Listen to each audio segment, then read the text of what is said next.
J'avais l'habitude de penser que ça finirait par cesser de me déranger, qu'un jour je m'habituerais à être l'étrangère dans ma propre famille.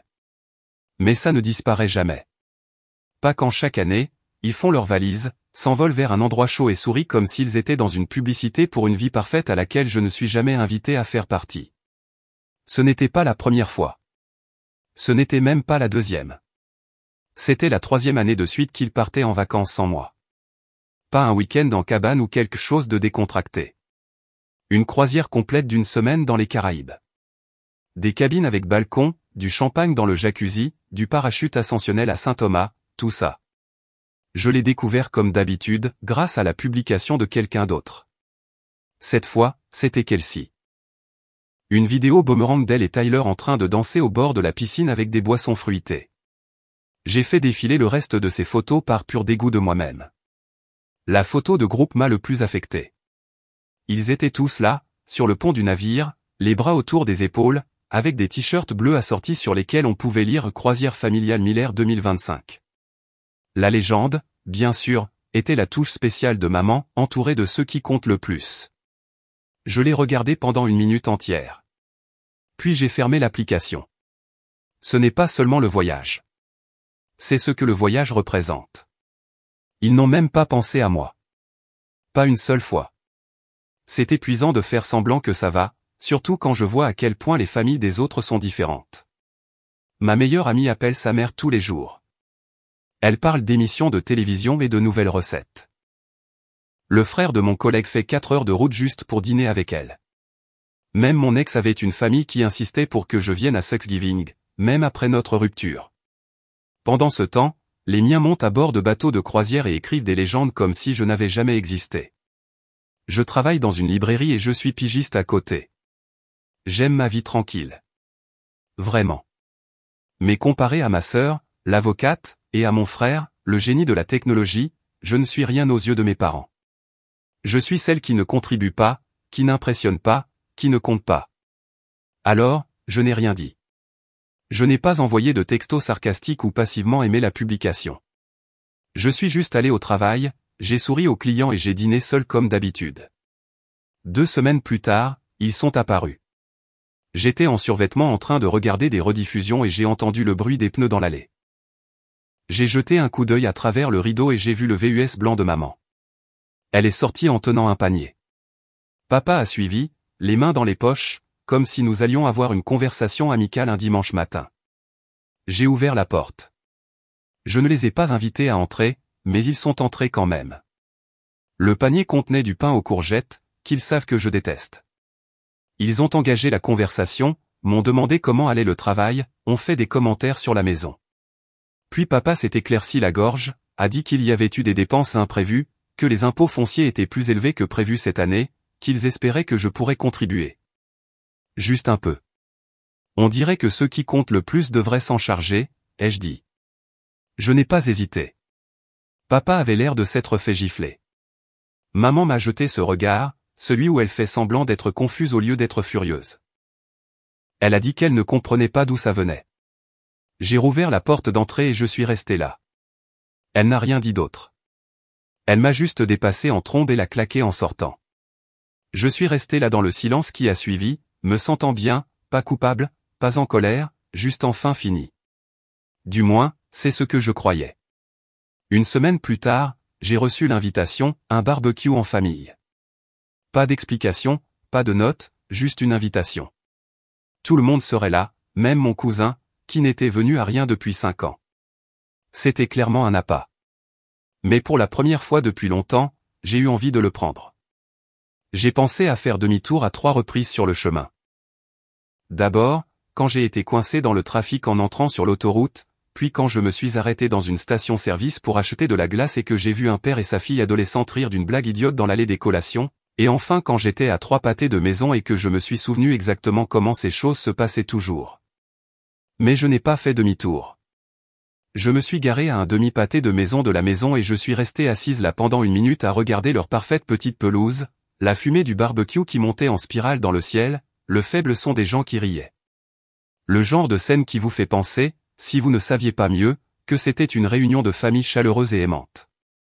J'ai franchi la porte latérale. Personne ne m'a vu au début, ce qui était bien. Ça m'a donné une seconde pour scanner la scène. Tyler lançait un ballon de football avec l'enfant d'un cousin. Kelsey exhibait son petit ami, un type avec des lunettes de soleil de créateur et une montre qui coûtait probablement plus cher que mon loyer. Maman était près du barbecue, riant trop fort, tenant la cour avec un verre de vin. Papa était en train d'installer le jeu de palais avec son attitude habituelle de trop bon pour jouer. Et puis quelqu'un m'a repéré. C'était tante Mara, qui a halté comme si j'étais ressuscité d'entre les morts. Elle est venue vers moi, chaleureuse et surprise, entraînant les autres avec elle. Soudain, j'étais entouré de visages que je n'avais pas vus depuis plus d'1 an. Tout le monde a agi comme si de rien n'était. Comme s'ils n'étaient pas tous partis en croisière sans moi. Comme s'ils ne m'avaient pas exclu pendant 3 années de suite. Comme s'ils n'étaient pas venus chez moi pour me demander de l'argent et étaient repartis furieux quand j'ai dit non. Maman est venue et a souri comme une politicienne. Elle m'a serré légèrement dans ses bras, m'a dit que j'avais l'air rafraîchi, un mot qu'elle utilise quand elle essaie de ne pas dire plus âgé ou fatigué. Je lui ai demandé ce qu'elle voulait dire, et elle a esquivé. Pendant environ 20 minutes, les choses ont été civiles. Forcées, mais civiles. J'ai siroté ma boisson, mangé quelques bouchées de poulet grillé, écouté Kelsey parler d'une grosse affaire qu'elle avait conclue et souri quand les gens m'ont demandé ce que j'avais fait. Je leur ai dit que je travaillais toujours avec des livres, et ils m'ont tous jeté ce regard, ce hochement de tête doux et condescendant que les gens font quand ils ne savent pas comment répondre autrement. Puis, juste au moment où je pensais pouvoir m'éclipser tôt sans faire de scène, maman a tapé sur son verre avec une fourchette. Tout le monde s'est tourné vers elle comme si c'était un toast de mariage. Elle a souri et a remercié tout le monde d'être venu, a dit à quel point elle était reconnaissante que la famille soit réunie, à quel point les moments difficiles lui avaient fait apprécier les gens qui se mobilisent vraiment. Puis papa s'est éclairci la gorge et a dit très nonchalamment qu'il espérait que je changerais d'avis au sujet des impôts, a répété que tout le monde avait aidé. C'était ça. Je me suis levé et j'ai dit, pas fort, pas émotionnellement, juste clairement, qu'ils n'avaient pas le droit de faire semblant que je faisais partie de cette famille seulement quand c'était pratique, qu'ils avaient rendu parfaitement évident pendant des années que je n'étais pas vraiment l'un des leurs, que j'étais assez bonne pour appeler quand ils avaient besoin d'aide, mais pas quand ils réservaient des cabines sur un bateau de croisière. Et je leur ai dit qu'ils étaient égoïstes. Il y a eu un silence. Maman a cligné des yeux comme si j'avais parlé dans une langue différente. Puis elle a dit que j'étais dramatique, que je déformais ses mots, que je prenais toujours les choses de travers. Papa a murmuré que ce n'était ni le moment ni l'endroit.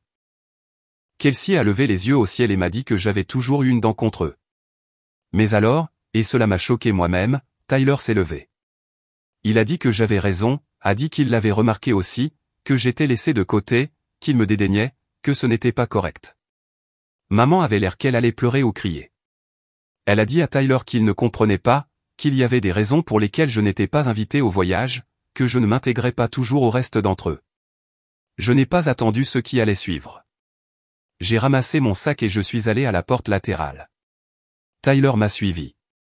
Il a dit qu'il était désolé, qu'il aurait dû en parler plus tôt. Je lui ai dit que ça voulait dire plus qu'il ne le réalisait probablement. Et puis je suis monté dans ma voiture et je suis rentré chez moi, laissant derrière moi leur parfait jardin, qui résonnait encore d'un silence maladroit. Tyler a appelé le lendemain matin. Pas un texto, pas un vague message ça va, un vrai coup de téléphone. J'ai failli ne pas répondre, mais la curiosité a gagné. Il est allé droit au but, a dit qu'il voulait prendre de mes nouvelles, a dit qu'il avait réfléchi à ce que j'avais dit, que je n'avais pas tort. Je lui ai dit que je n'étais pas surprise que personne d'autre ne m'ait contacté. Il a dit que je ne devrais pas m'attendre à ce qu'il le fasse, qu'après mon départ, maman avait pleuré pendant 20 minutes, et papa avait dit que j'essayais juste de créer un drame. Kelsey était apparemment en feu, m'a traité d'aigri, a dit à Tyler que j'étais clairement jalouse de leur vie. Elle lui avait envoyé un mur de textos cette nuit-là pour essayer de le convaincre que j'avais tout déformé. Il ne lui a pas répondu. Nous avons parlé pendant un moment de notre enfance, de la façon dont chaque fête de famille avait cette structure bizarre et tacite. Tyler était l'enfant doré, Kelsey était la fierté, et j'étais le personnage de fond, calme, indépendante, tolérée. Il a dit qu'il n'avait jamais vraiment vu à quel point c'était évident jusqu'à cette nuit-là. Et l'entendre le dire à voix haute, pas pour se défendre, pas avec un « mais », voulait dire plus qu'il ne le réalisait probablement. J'ai commencé à voir les choses différemment après ça. Pas seulement le passé, le présent aussi. Il s'était écoulé près de 2 semaines depuis le barbecue et pas un mot de maman ou de papa, ce qui était drôle vu à quel point ils avaient été impatients de venir chez moi quand il était question d'argent. J'avais tort, car un jeudi matin, je me suis réveillé avec un long courriel soigneusement rédigé de maman. Il n'était pas émotif, il était mesuré, comme si elle l'avait relu 10 fois pour s'assurer qu'il sonnait mature et non manipulateur. Elle a dit qu'elle était désolée si je m'étais senti exclu, qu'elle ne réalisait pas que les photos de la croisière causeraient de la peine, que ça n'avait jamais été leur intention de me faire sentir moins importante. Puis elle a dit quelque chose d'intéressant. Elle a dit que les derniers mois avaient été difficiles financièrement, que la situation des impôts fonciers était devenue une contrainte, et qu'ils exploraient des options. C'était la vraie raison pour laquelle elle m'avait contacté. Je n'ai pas répondu. Quelques jours plus tard, un autre message est arrivé. Un texto cette fois. Elle voulait organiser un dîner, juste moi, elle et papa. Pas de pression, a-t-elle dit. Juste une discussion. Je l'ai laissé non lu. Puis elle a appelé. J'ai laissé aller à la messagerie vocale. Son message sonnait plus doux, plus émotif. Elle a dit que je lui manquais, qu'elle voulait que les choses se sentent à nouveau entières, qu'elle avait pensé à la façon dont la famille devrait se réunir dans les moments difficiles. Et il y avait cette ligne, moment difficile. Je l'ai dit à Tyler, il a juste soupiré. Il a dit qu'il pensait que tout était à propos de la maison, que peut-être ils étaient financièrement dépassés. Il ne s'agissait pas de réparer quoi que ce soit. Il s'agissait d'obtenir de l'aide. Je n'ai pas répondu à l'invitation à dîner. C'est alors qu'elle a escaladé. Un autre texto de groupe, cette fois à toute la famille. Elle prévoyait un autre barbecue, un plus grand, a-t-elle dit, pour rassembler tout le monde. Soudain, la famille qui avait oublié que j'existais était très intéressée par la convivialité. Elle a même ajouté une note à la fin, « J'espère que tu viendras, Joyce.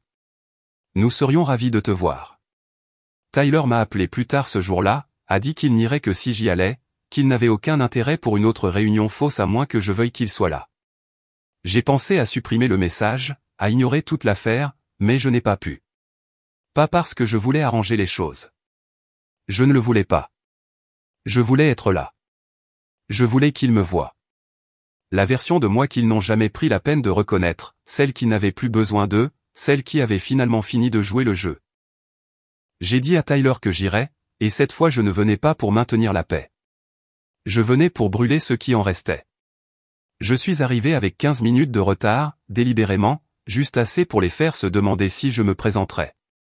La cour arrière ressemblait à une copie conforme de la dernière, même musique, même guirlande lumineuse, même la même bannière familiale à moitié dégonflée qui s'accrochait encore à la clôture comme si elle ne savait pas que la fête était finie. Mais cette fois, l'ambiance était étrange. Tout le monde souriait trop fort, parlait trop fort, comme s'ils étaient tous des figurants dans une scène qui avait déjà été répétée. Tyler m'a repéré en premier. Il m'a fait un signe de tête et s'est approché nonchalamment, comme si nous nous croisions au magasin. « Content de te voir », a-t-il dit. « Voyons combien de temps la paix dure », ai-je dit. Maman était au barbecue à rire avec quelqu'un que je ne reconnaissais pas. Quand elle s'est retournée et m'a vu, elle a cligné des yeux comme si j'étais sorti d'un miroir auquel elle ne s'attendait pas à refléter. Puis elle a souri comme si elle l'avait planifié depuis des jours. « Joyce, si contente que tu aies pu venir. » Je ne l'ai pas embrassée, j'ai juste dit, « Bien sûr. » L'heure suivante a été un mélange étrange de conversations banales étranges et de surcompensation.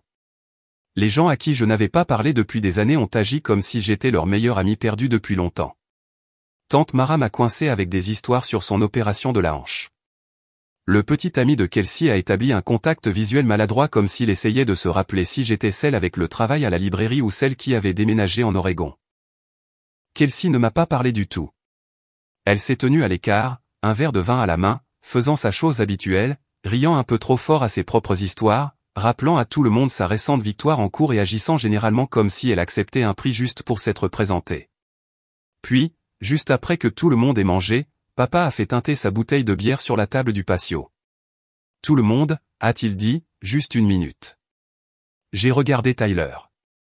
Il m'a regardé en retour, confuse. Maman se tenait à côté de lui, tenant son bras comme une première dame. Nous voulions partager une nouvelle, a-t-elle dit, comme s'il annonçait un bébé. Papa a continué, nous avons décidé de vendre la maison. Les gens ont halté. Certains ont murmuré. Maman a ajouté que le marché était parfait en ce moment et qu'ils y pensaient depuis un certain temps. Et puis elle s'est tournée directement vers moi. Et bien sûr, a-t-elle dit avec un sourire gracieux, Joyce a offert d'aider avec certains des frais juridiques et de clôture. Ça compte beaucoup pour nous. Je n'ai pas réagi au début. Je l'ai juste regardé, puis j'ai commencé à rire assez fort pour arrêter la conversation. Non, ai-je dit, ça ne s'est pas produit. Les gens ont regardé autour d'eux, confus. Maman a cligné des yeux comme si elle ne pouvait pas croire que j'avais dit ça. Tu nous as dit que tu le ferais. Non, ai-je coupé court. Vous êtes venu chez moi, avez demandé de l'argent. J'ai dit non. Puis vous avez décidé de faire semblant que j'étais d'accord pour pouvoir l'annoncer à votre barbecue. Le petit ami de Kelsey avait l'air de vouloir disparaître. Le visage de maman s'est figé dans cette expression de masque poli qu'elle porte toujours quand elle ment en public. Kelsey est finalement intervenue. Tu es méchante, a-t-elle dit. Ils sont sous pression. Tu pourrais aider au lieu d'essayer de les humilier. Je me suis tourné vers elle. Tu es la vedette de ce spectacle depuis des années, Kelsey. Tu as aidé à me rendre invisible. Tu penses qu'être exclu des vacances est normal? Tu penses que mentir sur l'argent est correct? La cour est devenue silencieuse, puis doucement Tyler a dit, je ne savais pas non plus qu'il vendait la maison. Et on ne m'a certainement pas dit que Joyce aidait avec quoi que ce soit. Je ne suis pas à l'aise avec ça non plus. C'était la fissure dans toute l'opération. Papa a essayé de sauver la situation, disant que c'était une erreur de communication. Maman avait toujours ce sourire, mais ses mains tremblaient. Je n'ai pas attendu une autre fausse explication. J'en ai fini, ai-je dit. Je me suis présenté.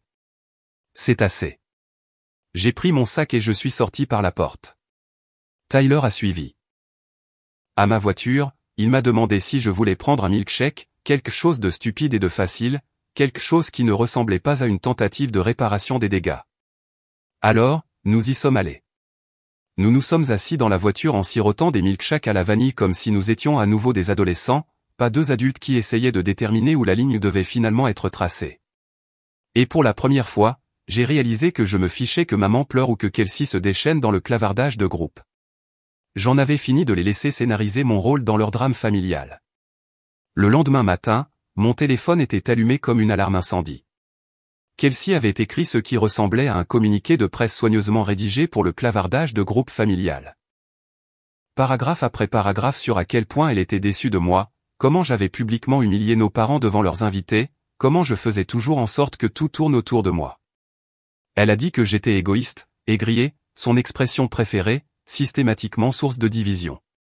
Je l'ai fait défiler sans réaction réelle. C'était son schéma.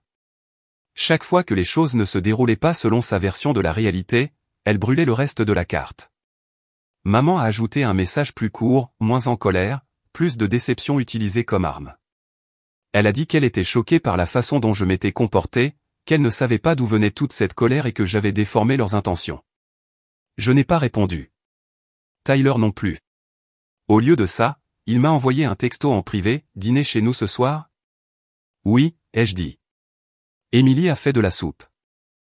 Nous nous sommes assis autour de leur petite table de cuisine pendant que Tyler faisait circuler un bol de craquelin comme si nous étions dans une sitcom. Ils ne m'ont pas forcé à parler. À mi-chemin du dîner, Tyler a dit qu'il avait parlé à Kelsey plus tôt. Il lui a dit la vérité, qu'il n'était pas au courant du mensonge que maman avait dit au barbecue, et que ça le mettait mal à l'aise, que ce n'était pas la première fois que des choses comme ça se produisaient, et que peut-être il était temps qu'elle arrête de faire semblant que tout allait bien. Kelsey n'a pas bien pris la chose. Elle l'a accusé de se retourner contre la famille, a dit que je le manipulais, mais il a tenu bon. Il lui a dit que pour la première fois, il voyait réellement les choses de l'extérieur. Puis il m'a regardé et a dit, « Tu avais raison à propos de tout ça. » Ça voulait dire plus qu'il ne le savait. Nous avons parlé pendant longtemps ce soir-là, pas seulement de maman et papa, mais de ce que ça veut dire d'arrêter enfin de faire semblant. Pour la première fois, j'ai eu l'impression que le scénario avait été jeté. Et puis, 5 jours plus tard, tout a changé. J'étais au travail en train de ranger une nouvelle pile de livres quand la pièce a commencé à tourner. Ce n'était pas un vertige. C'était comme si le sol avait disparu. J'ai attrapé le comptoir, j'ai essayé de respirer à travers ça, et puis tout s'est effondré. Je me suis réveillé à l'arrière d'une ambulance. Ils ont dit que c'était probablement lié au stress, mais ils n'écartaient pas quelque chose de neurologique. J'ai été gardé pour la nuit pour des tests. Tyler était déjà là quand j'ai été déplacé dans une chambre. Emily a apporté des vêtements de rechange, des collations et l'un de ces terribles magazines de célébrités que j'aime secrètement. Mais ce à quoi je ne m'attendais pas, ce qui m'a vraiment sidéré, c'était Kelsey. Elle est entrée le lendemain matin sans avertissement, sans entrée dramatique, juste un petit sac d'articles de toilette et un café. Elle avait l'air mal à l'aise, comme si elle n'était pas sûre qu'elle serait autorisée à être là. Elle est restée pendant 1 heure, n'a pas parlé du barbecue, n'a pas mentionné les messages, s'est juste assise et a demandé comment je me sentais. Ce soir-là, elle est revenue et encore le lendemain. Pas de grands gestes, juste une présence calme et constante. Le changement était subtil mais réel. Nous n'avons pas parlé de nos parents. Nous n'avions pas besoin de le faire. Ils ne sont jamais venus. Pas un appel, pas une visite, pas un seul message de papa. Maman a envoyé par texto une image de stock d'un bouquet avec un message qui disait « Je pense à toi. Rétablis-toi vite. Dis-nous si tu as besoin de quelque chose. » C'était tout. 3 jours après ma sortie de l'hôpital, Tyler m'a dit qu'il ne leur parlait plus. Puis, à ma grande surprise, Kelsey a dit qu'elle avait bloqué maman après qu'elle ait essayé de faire passer mon séjour à l'hôpital pour une recherche d'attention. Nous n'avions pas prévu de les couper. C'est juste arrivé naturellement. Le poids de faire semblant est finalement devenu trop lourd. Et d'une manière ou d'une autre, nous trois, les 3 enfants originaux qui ont grandi sous le même toit mais dans des univers émotionnels complètement différents, avons fini par être plus proches à cause de ça. Pas de fausses fêtes, pas de textos de culpabilité, pas d'efforts pour obtenir une approbation qui n'allait jamais venir, juste des frères et sœurs enfin libérés de la version de la famille que nous étions tous censés maintenir. Les médecins ne m'ont jamais donné de réponse claire. Après tous les examens, les analyses sanguines et les fouilles, ils ont atterri sur un diagnostic fourre-tout qui se résumait à une chose, trop. Trop de stress, trop de pression, trop de tout garder pour moi. Ce n'est pas comme si j'étais surprise. Les premiers jours à la maison ont été plus difficiles que je ne le pensais. J'ai beaucoup dormi, j'ai à peine mangé, je me suis juste assise dans le calme de ma maison et j'ai essayé de comprendre le fait que mon propre corps avait finalement dit assez. Mais je n'étais pas seul. Tyler prenait de mes nouvelles tous les jours, jamais de façon dramatique, juste de petites choses, une plante d'intérieur aujourd'hui ou une photo de son chien en boule sur le canapé. Il est passé un après-midi avec une pile de livres d'occasion qu'il pensait que j'aimerais. Et quand il est parti, j'ai réalisé qu'il ne m'avait jamais rien demandé. Il voulait juste être là. Emily est venue aussi. Elle a apporté du thé, de la vitamine C et un tas de collations aléatoires que je n'avais pas mangé depuis le lycée. Elle n'a pas plané. Elle n'a pas fait de discours. Elle s'est juste assise et m'a raconté des histoires de son travail pendant que je restais allongé sur le canapé, à moitié à l'écoute, à moitié en train de guérir. Et puis, étonnamment, Kelsey. Au début, j'ai pensé que c'était juste un coup unique. Elle est arrivée avec un smoothie et cette énergie bizarre qu'elle a toujours quand elle fait quelque chose qui la met mal à l'aise, mais elle sait que c'est bien. Elle a demandé si j'avais besoin de quelque chose. J'ai dit non. Elle s'est assise quand même. Nous avons regardé un concours de cuisine en silence pendant 1 heure entière. Puis elle est partie sans en faire un moment. Mais 2 jours plus tard, elle est revenue. Cette fois avec des plats à emporter, puis encore et encore. Elle n'a jamais évoqué nos parents. N'a jamais demandé si je leur avais parlé. Je ne l'avais pas fait. Ils n'ont jamais appelé. Pas une seule fois. Maman avait posté une story Instagram filtrée d'un arrangement floral avec « La guérison est un voyage » écrit dessus en police cursive. C'était sa façon de reconnaître que j'avais été à l'hôpital. Papa a posté une photo de leur cour arrière avec une légende sur le fait d'être reconnaissant pour la paix et l'intimité. Ils en disaient juste assez pour se faire passer pour des personnes attentionnées sans avoir à l'être réellement. 3 semaines ont passé, puis 1 mois. Un soir, Kelsey et moi regardions un film quand elle l'a mis en pause à mi-chemin et a dit quelque chose auquel je ne m'attendais pas. « Je ne savais pas que tu étais aussi facile à vivre. » Je l'ai regardée. Elle ne l'a pas dit avec méchanceté. C'était plus comme une réalisation qu'elle disait à voix haute pour la première fois. J'ai demandé ce qu'elle voulait dire. Elle a haussé les épaules. Je pense que j'ai cru tout ce qu'ils m'ont dit à ton sujet, que tu étais difficile, distante, dramatique. Je ne me suis jamais vraiment posé la question. Je n'ai rien dit tout de suite. Puis j'ai dit, eh bien, j'ai cru ce qu'ils m'ont dit à ton sujet aussi. Elle a ri. Et à ce moment-là, j'ai réalisé quelque chose. Nous étions toutes les deux des produits de la même machine, simplement façonnés différemment. Kelsey a obtenu de la validation, j'ai obtenu du silence. Elle a appris à courir après l'approbation, j'ai appris à disparaître. Et maintenant, nous étions là, pas de parents autour, pas de rôle à jouer, juste deux femmes qui essayaient de déterminer quel genre de sœurs nous étions réellement. Plus tard cette semaine-là, Tyler nous a invités toutes les deux à dîner. Nous avons fait des tacos, avons renversé de la salsa partout et avons fini par nous asseoir sur le sol de son salon, en parlant des parties les plus étranges de notre enfance, les règles familiales qui n'avaient pas de sens, la pression, le favoritisme, les choses que nous pensions être normales jusqu'à ce que nous grandissions et que nous voyions d'autres familles s'apprécier. Personne ne l'a dit à voix haute, mais nous étions en deuil. Pas de nos parents, mais de la version d'eux que nous espérions qu'ils seraient. Cet espoir avait disparu maintenant, et à sa place il y avait quelque chose de mieux que n'importe quelle fête forcée ou fausse photo de famille, nous trois enfin honnêtes l'un envers l'autre. Pas de faux semblants, pas de performance, juste des personnes qui avaient survécu à la même tempête et qui se choisissaient enfin, non pas par obligation, mais par quelque chose de réel, quelque chose qui ressemblait réellement à de l'amour. La dernière mise à jour, 3 mois se sont écoulés depuis l'hôpital. Je n'ai pas eu un seul mot de maman ou de papa. Pas d'appel, pas de texto, pas de courriel, rien. Ils ont envoyé une carte de Noël, l'une de ces cartes avec une photo générique, une photo d'eux debout devant la cheminée avec des pulls assortis. Le seul message à l'intérieur était imprimé, nous vous souhaitons paix et joie en cette saison. Aucune mention de moi, aucune signature. Je l'ai épinglé au réfrigérateur pendant une semaine, puis je l'ai jeté. Pendant ce temps, les choses avec Tyler et Kelsey n'ont fait que s'améliorer. Je vais chez Tyler tous les dimanches maintenant. Emily insiste. Nous cuisinons le dîner, nous alternons pour savoir qui apporte le dessert, parfois nous jouons à des jeux de société comme si nous avions 10 ans à nouveau. Facile, léger. Kelsey m'a effectivement invité chez elle la semaine dernière, la première fois depuis des années. Il a fait des pâtes, les a trop cuites. Nous en avons ri pendant 10 minutes d'affilée. Il n'y a pas de grandes discussions émotionnelles. Nous avons déjà fait ça. Maintenant, c'est juste une constance calme. Je pense encore parfois à mes parents, mais ils ne me manquent pas.